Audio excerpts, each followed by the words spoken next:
Leitores proficientes, nós vamos iniciar mais uma live com a leitura de Memórias Póstumas Brás Cubas de Machado de Assis. Hoje nós vamos ver os capítulos 18, 19 e 20 e depois nós vamos retornar a nossa leitura na próxima segunda-feira. Então, se vocês ainda não leram, não participaram, não ouviram os capítulos de Memórias Póstumas Brás Cubas, basta tão somente vocês olharem o feed do Instagram, que já tem desde o primeiro capítulo, como também eu tenho colocado no meu canal do YouTube, que se chama Professora Andresa. Então é só dar uma olhadinha. Olá, seja bem-vinda, Antonielle. Então a gente está fazendo essa leitura e é importante que vocês curtam, que vocês compartilhem, para que mais pessoas alcancem, né, e tenham acesso a essa informação e possam ver com calma depois, com o tempo, né, quando tiverem um tempinho, para escutar e aprender um pouco mais sobre a importância do Machado de Assis dentro desse cenário, dessa visão dele a respeito da sociedade burguesa do século XIX, das críticas que ele fez, inclusive, em relação a essa sociedade, através de personagens que, na verdade, representam um modo de viver, os hábitos e também o comportamento. A gente sabe que o realismo tem como premissa justamente desmascarar essas aparências, tirar as máscaras, né, dos personagens, mostrar o que de fato as pessoas ou personagens são. Isso porque o romantismo ele sempre mostrava muito mais a questão da idealização, de pessoas perfeitas, e principalmente as pessoas das sociedades mais altas, assim, das classes sociais mais altas, elas eram colocadas praticamente como seres perfeitos. E o Machado de Assis, no século XIX, quando publica Memórias Póstumas de Brás Cubas em 1881, em romance, porque desde 1880 essa narrativa ela já era publicada através de episódios que eram colocados numa revista chamada Revista Brasileira. Então, só em 1881 é que é publicado e é considerado o primeiro romance realista no Brasil. Então, ele é muito importante, esse romance. É um romance que tem vários capítulos, porém capítulos mais curtos. Eles não são lineares, ele vai contando o defunto autor, né? Ele conta pós-morte todas as circunstâncias que fizeram parte da vida dele, meio que se achando um pouco mais importante realmente que os outros, mas ao mesmo tempo essa maneira de contar, de narrar e de não ter um comprometimento com a opinião alheia, visto que ele já estava morto, é importantíssimo para que a gente perceba como as pessoas se relacionavam, como o jogo de interesses era extremamente, vamos dizer assim, essa futilidade era tão comum na sociedade e até hoje, se a gente for analisar, só que hoje em outros parâmetros. Mas já desde lá o século XIX, o Machado de Assis já conseguia identificar claramente essa ideia do oportunismo, do interesse e de uma maneira sarcástica, pessimista, né, que até com a sua ironia tão conveniente, ele trava através do personagem defunto e narrador, que é o Brás Cubas, um diálogo com o leitor, nos fazendo refletir em diversos momentos sobre as circunstâncias que envolvem o personagem, mas a gente acaba, ele meio que, através desse diálogo com o leitor, ele quer o tempo todo nos fazer pensar. E você o que faria? Né? Como é que você vê essa maneira de ser e de agir dessa sociedade? Então, hoje a gente vai ler o capítulo 18, 19 e 20, tá bom? Vamos lá, hoje o capítulo 18 é a visão do corredor. No capítulo anterior, que foi lido ontem, a gente percebe que ele fala um pouco sobre a questão de toda a sua emoção, do seu grande amor, né, e que foi o primeiro amor do Brás Cubas por Marcela. Essa personagem aparece aqui com uma mulher muito bonita, que tinha posses. Não sabíamos certo quem eram os pais da Marcela, porém ela tinha uma predileção, segundo o texto, por dinheiro e por homens. E o Brás Cubas, muito jovem, se apaixona por ela e acaba praticamente falindo o pai, dando presentes caríssimos a Marcela.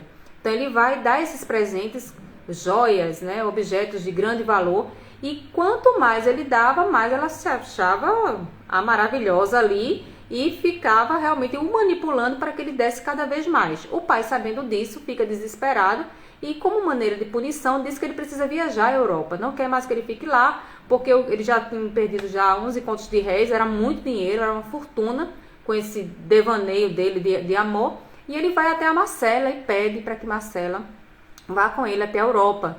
Só que aí ela vai e diz a ele que ela não vai coisíssima nenhuma. Ele fica desesperado, começa a gritar, espernear, se joga aos pés dela: eu te amo, eu te quero, não posso viver sem ti. E ela, esnobe, né, levanta, se tranca no quarto e ele sai desesperado até que ele faz um empréstimo para conseguir comprar mais um presente para Marcela. Quando ele retorna, que entrega o presente, ela pensa com certo carinho e decide ir com ele até essa viagem. Hoje nós vamos descobrir se de fato a Marcela cumpriu a promessa, né, que ela tinha feito a ele. Claro que ela só aceitou essa viagem porque ela ficou pensando, ora, ele realmente faz tudo que eu quero, né? Eu tô ganhando muito dinheiro com esse homem aqui apaixonado aos meus pés. Se ele for para a Europa, eu vou perder essas regalias que eu tenho, né? Essas joias, esse dinheiro que eu tô ganhando às custas desse amor enlouquecido que ele tem por mim. Então, melhor ficar com ele mais um tempo e conseguir mais. Então, veja aqui que o Machado de Assis, quando traça, né, o perfil dessa personagem, já mostra uma mulher muito diferente das convenções que nós vimos, por exemplo, dentro dessa figura da mulher romântica, a mulher perfeita, a mulher que era muitas vezes comparada a um anjo divino, sem mácula, né, sem nenhum tipo de defeito.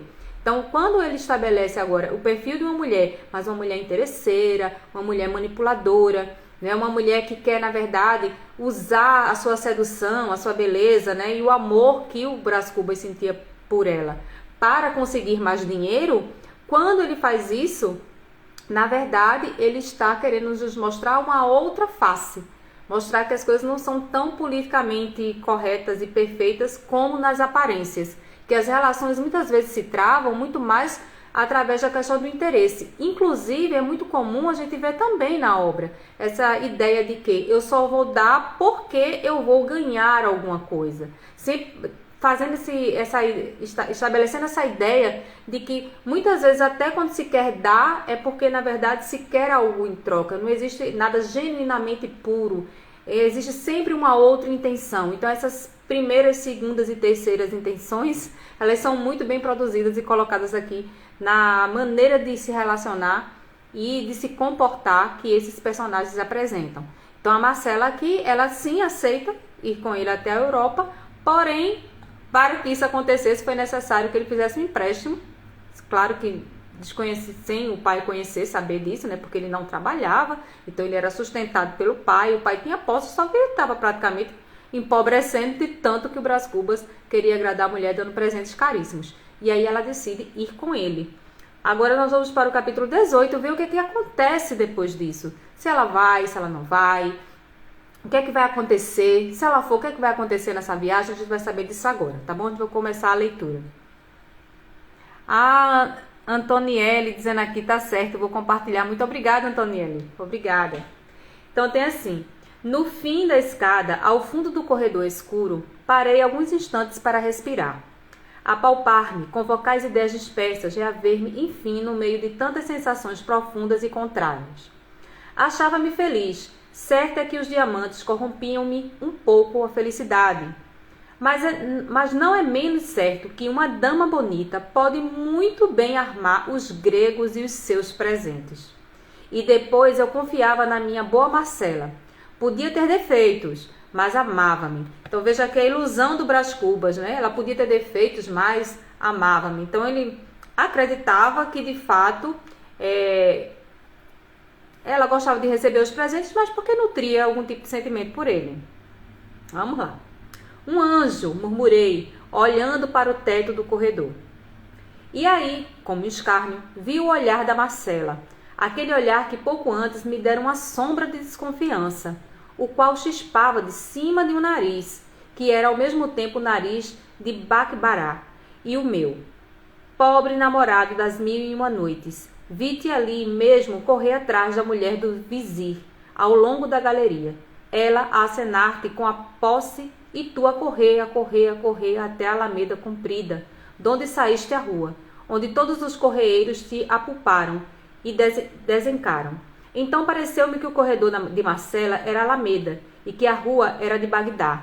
Com efeito, olhando para a porta, vi na calçada 3 dos correeiros, um de batina, outro de libré, outra paisana, os quais todos 3 entraram no corredor, tomaram-me pelos braços, meteram-me numa sege, meu pai à direita, meu tio cônego à esquerda, o da libré na boleia, e lá me levaram à casa do intendente de polícia, donde fui transportado a uma galera que devia seguir para Lisboa. Imagine se resistir, mas toda resistência era inútil. 3 dias depois segui barra fora, abatido e mudo. Não chorava sequer, tinha uma ideia fixa. Malditas ideias fixas. A dessa ocasião era dar um mergulho no oceano, repetindo o nome de Marcela. Só que aí, pelo que a gente percebe aqui, ele ficou um pouco desconfiado. Será que essa mulher realmente gosta de mim? Ou ela é uma grandiosíssima interesseira? Mas ao mesmo tempo que ele desconfiava desse olhar, né? Veja que ele fixa no olhar de Marcela, que em algum momento fez com que ele desconfiasse. Mas ali, ao mesmo tempo, ele dizia, não, ela me ama. Então, aquele momento de uma reflexão, autorreflexão dele ali, uma dúvida que surgiu, mas acho que mais ou menos quando acontece da gente ver uma situação e pensar, nossa, será que eu posso estar fantasiando, eu posso estar julgando ou imaginando que uma pessoa é assim, né, ou assado. Então pode ter passado isso pela cabeça do Brás Cubas. Mas observem que aqui que o pai já desesperado provavelmente ficou sabendo do que ele tinha feito, né, do empréstimo para comprar o último presente, e ele é levado à força para Lisboa, né, colocam ele lá dentro da boleia, levam ele lá, colocam no navio e mandam ele embora. Ou seja, o pai estava desesperado. Eu posso até comparar esse comportamento do Brás Cubas em relação a Marcela a como se fosse uma pessoa que fosse dependente de algum entorpecente, né? Ela era o entorpecente do Brás Cubas.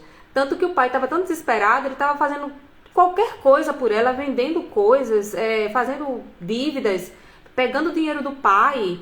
Então veja que ele estava fora de controle com esse amor, né, que ele tinha pela Marcela.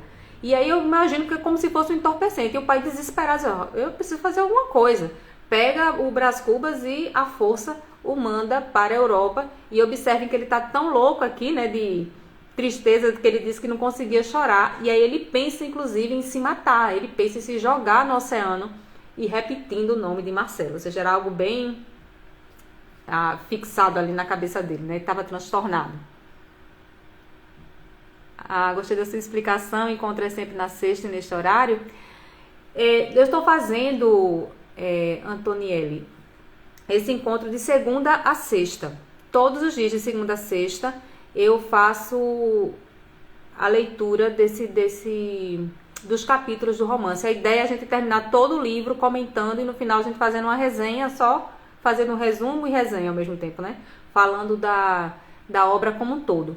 Mas a gente está lendo 3 capítulos por dia, de segunda a sexta. Eu comecei na semana passada. Na próxima segunda-feira, na próxima segunda-feira a gente vai fazer nesse mesmo horário. No caso aqui, deixa eu dar uma olhadinha, agora que são 8, por volta de 8 porque eu tô aqui na Suécia, né? Mas aí no Brasil, no caso 5 horas a menos, são 3 da tarde. Então, 3 da tarde no Brasil, vamos dizer assim, 3 da tarde no Brasil, 8 horas na Suécia. Então, a gente já combina aqui segunda-feira. Tá certo, obrigada, que legal. Então, na segunda-feira, 3 horas da tarde. Isso, 15 horas. Tá bom, 15 horas no horário do Brasil. Então, vamos lá. Então, ele fica desesperado e quer se jogar no mar, só pensando em Marcela lá o tempo todo. Agora, vamos para o capítulo 19. Tá vendo? Olha, o capítulo 18 já acabou. São capítulos bem curtinhos. Inclusive, se tiver como conseguir esse livro, tem em PDF. Você chega no Google, digita Memórias Póstumas Brás Cubas, PDF, e aparece o livro inteirinho para você ler gratuitamente, tá bom? Você pode fazer isso. Se tiver o livro, ótimo também, se quiser adquirir, sempre bom. Eu gosto muito de ter livros físicos, mas aqui, como eu não estou conseguindo ter, eu deixei muito livro no Brasil, né? Agora eu vou em julho no Brasil. Aí eu vou conseguir pegar os meus livros para ficar aqui comigo.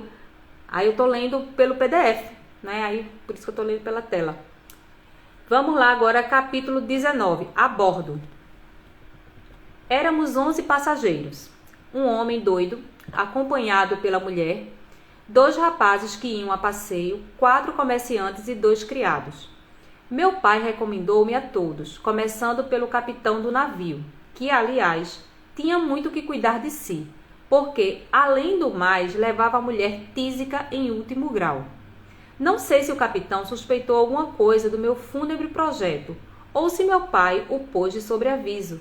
Sei que não me tirava os olhos de cima, chamava-me para toda parte. Quando não podia estar comigo, levava-me para a mulher. A mulher ia quase sempre numa camilha rasa, a tossir muito, e a afiançar que me havia de mostrar os arredores de Lisboa. Não estava magra, estava transparente. Era impossível que não morresse de uma hora para outra. O capitão fingia não crer na morte próxima, talvez por enganar-se a si mesmo. Eu não sabia nem pensava nada. Que me importava a mim o destino de uma mulher tísica no meio do oceano? O mundo para mim era Marcela. Uma noite, logo no fim de uma semana, achei ensejo propício para morrer. Subi cauteloso, mas encontrei o capitão, que junto à murada tinha os olhos fitos no horizonte. Algum temporal? Disse eu. Não, respondeu ele estremecendo, não. Admiro o esplendor da noite. Veja, está celestial. O estilo desmentia da pessoa, assaz rude e aparentemente alheia a locuções rebuscadas. Fitei-o. Ele pareceu saborear o meu espanto. No fim de alguns segundos, pegou-me na mão e apontou para a lua, perguntando-me por que não fazia uma ode à noite. Respondi que não era poeta. O capitão rosnou alguma coisa, deu 2 passos, meteu a mão no bolso, sacou um pedaço de papel, muito amarrotado. Depois, à luz de uma lanterna, leu uma ode horaciana sobre a liberdade da vida marítima. Eram versos dele. Que tal? Não me lembra o que lhe disse. Lembra-me que ele me apertou a mão com muita força e muitos agradecimentos. Logo depois, recitou-me 2 sonetos. Ia recitar-me outro, quando vieram chamar da parte da mulher. Lá vou, disse ele, e recitou-me o 3º soneto, com pausa, com amor. Fiquei só, mas a musa do capitão varrera-me do espírito os pensamentos maus. Preferi dormir, que é um modo interino de morrer. No dia seguinte, acordamos debaixo de um temporal que meteu medo a toda a gente, menos ao doido. Esse entrou a dar pulos e dizer que a filha o mandava buscar numa berlinda. A morte de uma filha fora a causa da loucura. Não, nunca me há de esquecer a figura hedionda do pobre homem no meio do tumulto das gentes e dos uivos do furacão, a cantarolar e a bailar, com os olhos a saltarem-lhe da cara, pálido, cabelo arrepiado e longo. Às vezes, parava, erguia ao ar as mãos ossudas, fazia umas cruzes com os dedos, depois um xadrez, depois umas argolas, e ria muito, desesperadamente. A mulher não podia já cuidar dele. Entregue ao terror da morte, rezava por si mesma a todos os santos do céu. Enfim, a tempestade amainou. Confesso que foi uma diversão excelente a tempestade do meu coração. Eu, que meditava ir ter com a morte, não ousei fitá-la quando ela veio ter comigo. O capitão perguntou-me se tivera medo, se estivera em risco, se não achara sublime o espetáculo. Tudo isto com interesse de amigo. Naturalmente, a conversa versou sobre a vida do mar. O capitão perguntou-me se não gostava de idílios piscatórios. Eu respondi-lhe ingenuamente que não sabia o que era. Vai ver, respondeu. E recitou-me o poemazinho, depois outro, uma égloga, e enfim 5 sonetos, com os quais rematou decidia confidência literária. No dia seguinte, antes de me recitar nada, explicou-me o capitão que só por motivos graves abraçara a profissão marítima, porque a avó queria que ele fosse padre, e com efeito possuía algumas letras latinas. Não chegou a ser padre, mas não deixou de ser poeta, que era a sua vocação natural. Para prová-lo, recitou-me logo de corpo presente uma centena de versos. Notei um fenômeno. Os ademanes que ele usava eram tais que uma vez me fizeram rir. Mas o capitão, quando recitava de tal sorte, olhava para dentro de si mesmo, que não viu nem ouviu nada.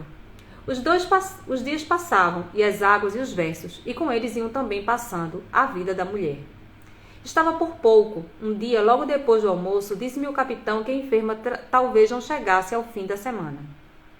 Já? Exclamei. Passou muito mal a noite. Fui vê-la. Achei-a, na verdade, quase moribunda, mas falando ainda de descansar em Lisboa alguns dias antes de ir comigo a Coimbra, porque era seu propósito levar-me à universidade. Deixei-a consternado. Fui achar o marido a olhar para as vagas que vinham morrer no costado do navio e tratei de o consolar. Ele agradeceu-me, relatou-me a história de seus amores, elogiou a fidelidade e a dedicação da mulher, relembrou os versos que lhe fez e recitou-nos. Nesse ponto vieram buscá-lo da parte dela, corremos ambos, era uma crise. Esse é o dia que foi mais cruel. O terceiro foi o da morte. Eu fugi ao espetáculo, tinha-lhe repugnância. Meia hora depois, encontrei o capitão sentado no molho de cabos, com a cabeça nas mãos. Disse-lhe ainda alguma coisa de conforto. Morreu como uma santa, respondeu ele. E para que estas palavras não pudessem ser levadas à conta da fraqueza, ergueu-se logo, sacudiu a cabeça e fitou o horizonte com um gesto longo e profundo. Vamos, continuou, entreguemo-la à cova que nunca mais se abre. Efetivamente, poucas horas depois, era o cadáver lançado ao mar, com as cerimônias do costume. A tristeza murchara todos os rostos, o do viúvo trazia a expressão de um cabeço rijamente lascado pelo raio. Grande silêncio, a vaga abriu o ventre, acolheu o despojo, fechou-se, uma leve ruga, e a galera foi andando. Eu deixei-me estar alguns minutos à popa, com os olhos naquele ponto incerto do mar em que ficavam de nós. Fui dali ter com o capitão para distraí-lo. Obrigado, disse-me ele, compreendo a intenção. Creia que nunca me esquecerei dos seus bons serviços. Deus é que nos dá de dar e o que pagar. Pobre Leocádia, tu te lembrarás de nós no céu. Enxugou com a manga uma lágrima importuna. Eu busquei um derivativo na poesia, que era a paixão dele. Falei-lhe dos versos que me lera e ofereci-me para imprimi-los. Os olhos do capitão animaram-se um pouco. Talvez aceite, disse ele. Não sei. São bem frouxos versos. Jurei que não. Pedi que os reunisse e nos desse antes do desembarque. Pobre Leocádia, murmurou-se e respondeu ao pedido. Um cadáver, o mar, o céu, o navio. No dia seguinte veio ler-me Epicédio composto de fresco, em que estava memorada as circunstâncias da morte e da sepultura da mulher. Leu-mo com a voz comovida deveras e a mão trêmula. No fim, perguntou-me os versos se eram dignos do tesouro que perdera. São, disse eu. Não haverá estro? Perguntou ele, no fim de um instante. Mas ninguém me negará sentimento. Se não é que o próprio sentimento prejudicou a perfeição. Não me parece. Acho os versos perfeitos. Sim, eu creio que versos de Marujo poeta. Ele levantou os ombros, olhou para o papel e tornou a recitar a composição. Mas já estão sem tremuras, acentuando as intenções literárias, dando relevo às imagens e melodia aos versos. No fim, confessou-me que era a sua obra mais acabada. Eu disse-lhe que sim. Ele apertou-me muito a mão e predisse-me um grande futuro. Então, esse capítulo aqui, ele é mais voltado para a questão da experiência dele, dos pensamentos que ele estava tendo naquele momento ali no navio, porque como ele tinha sido afastado abruptamente de Marcela, e ele estava naquela fixação daquele amor, daquela coisa sem controle, ele desejava se matar. E aí quando ele chega, que pensa que realmente vai cometer ali, né, aquele ato, né, de tirar a própria vida, ele vê a figura desse capitão que estava sofrendo pelo motivo de que sua esposa, que estava no navio, estava muito doente, extremamente doente. E ela estava prestes a morrer. Então, era uma questão de dias, né, para que isso acontecesse de forma inevitável. E esse capitão estava tão triste que quando o Brás Cubas se aproxima do navio ali, daquela área do navio, para tirar a própria vida, em situação de desespero, porque havia sido afastado de Marcela, ele percebe ali naquele momento que o capitão estava numa tristeza tão grande que ele acaba até esquecendo da situação ou do desejo que ele tinha de tirar a própria vida.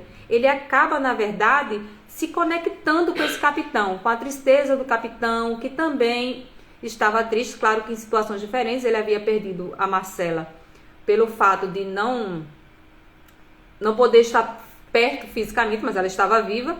E o capitão sofrendo também por amor, porque iria perder a sua Leocádia. A gente depois acaba descobrindo o nome da personagem, né, que é a esposa do capitão, que estava prestes a falecer.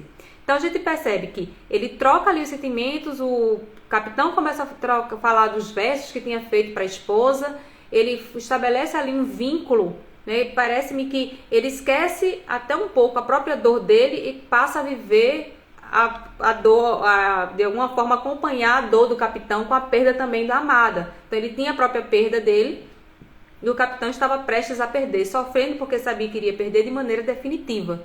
E aí chega o momento que a Leocádia acaba falecendo, ela é lançada ao mar e ele faz os últimos versos ali para a amada. A gente percebe que nesse final aqui ele coloca que ele dá todo um apoio, vamos dizer assim, psicológico, de consolo ao capitão e acaba passando para frente essa ideia aí, ou seja, acaba esquecendo essa ideia de tirar a própria vida.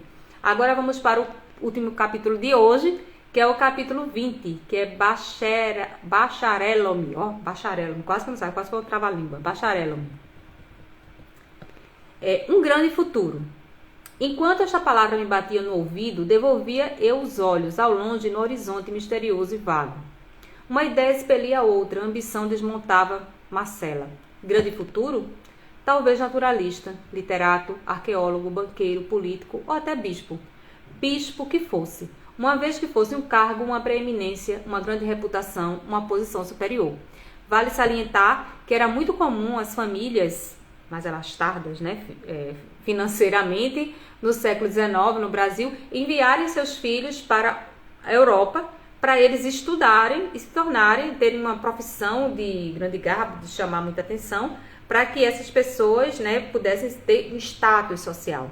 Então, ele aqui, quando chega, já está meio que esquecendo a Marcela e pensando num grande futuro. E esse grande futuro seria ter alguma formação em algumas dessas profissões. Observem que são profissões de prestígio.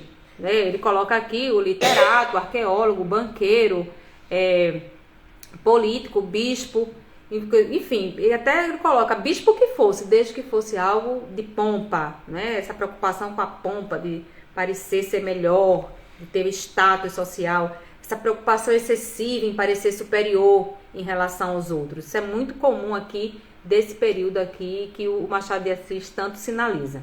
Então ele vai e coloca complementa dizendo o seguinte: a ambição, dado que fosse águia, quebrou nessa ocasião o ovo e desvendou a pupila fulva e penetrante. Adeus, amores, adeus, Marcela. Dias de delírio, joias sem preço, vida sem regime, adeus. Cá me voam as fadigas e a glória. Deixo-vos com as calcinhas da primeira idade. Então, nesse momento, ele marca aqui que, essa história das calcinhas da primeira idade, dizendo assim, são arrobos dos primeiros amores. Eu agora quero uma outra coisa para minha vida. Chegando lá, parece que o amor se dissipou. Aquela loucura toda de amor se dissipou. Ele agora queria pensar no futuro, no cargo, na função, ter status social. E aí, adeus, Marcela. Esquece totalmente da Marcela, que ele estava tão apaixonado a ponto até de pensar em tirar a própria vida por causa dela. Então, vamos ver como ele é volúvel aqui, em relação aos sentimentos. Vamos para o segundo parágrafo.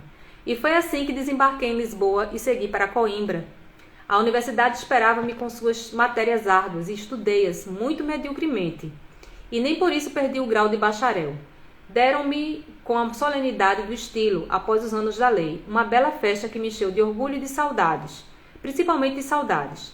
Tinha eu conquistado em Coimbra uma grande nomeada de folião.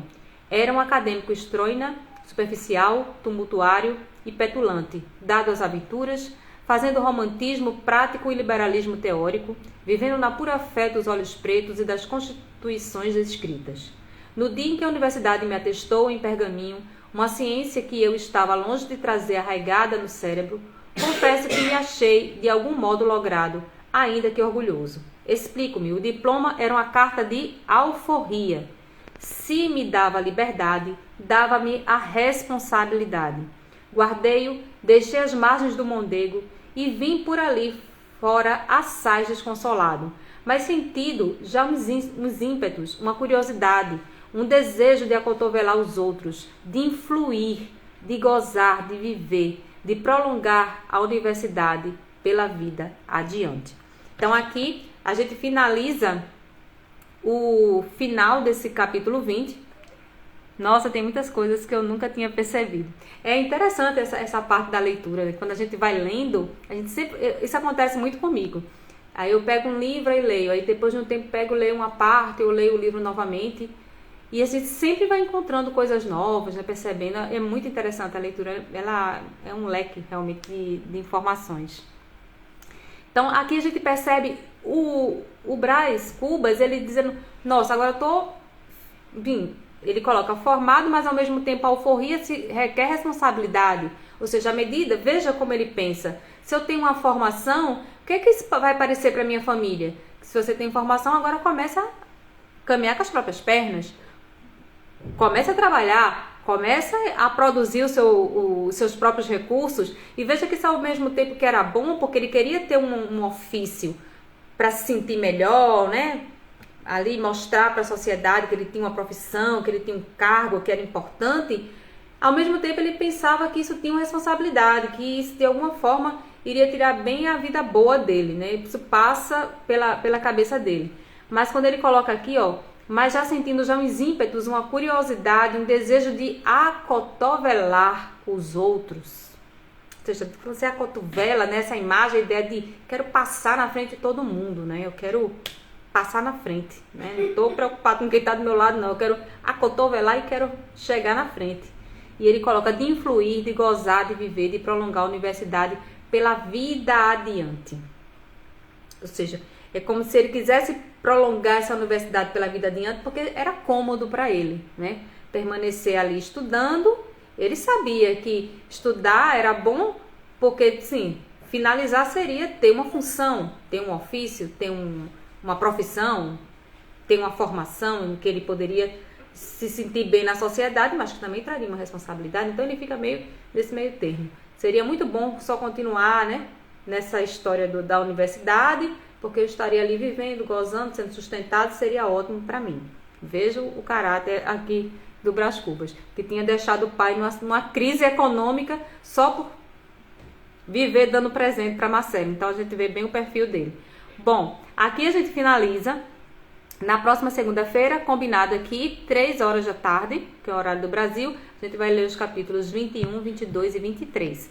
Se puder ler com antecedência, dar uma lida antes, bom para comentar, né, na hora da live. Também, se não puder, não tem problema, a gente lê aqui juntos esses capítulos e aí a gente vai lendo de 3 em 3 capítulos e a gente vai estudando mais e conhecendo mais sobre essa obra tão importante que marca o realismo no Brasil, né? O início do realismo aqui no Brasil. Então, beijo, muito obrigada. Combinado, hein? Quero encontrar vocês aqui comigo na próxima segunda-feira, 3 horas da tarde, para ler os capítulos 21, 22 e 23. Obrigado, compartilhem, curtam o vídeo. E se não são inscritas ainda, podem ir no canal do YouTube, que eu estou colocando todas as lives lá, inclusive as anteriores também. Estão lá, que é o Professor Andresa. É só ver no YouTube Professor Andresa, que eu tô lá e dá um apoio aí no meu canal. Beijo, muito obrigada, tá, Antonielle, desculpa, Antonielle. Até a próxima, tchau, até segunda.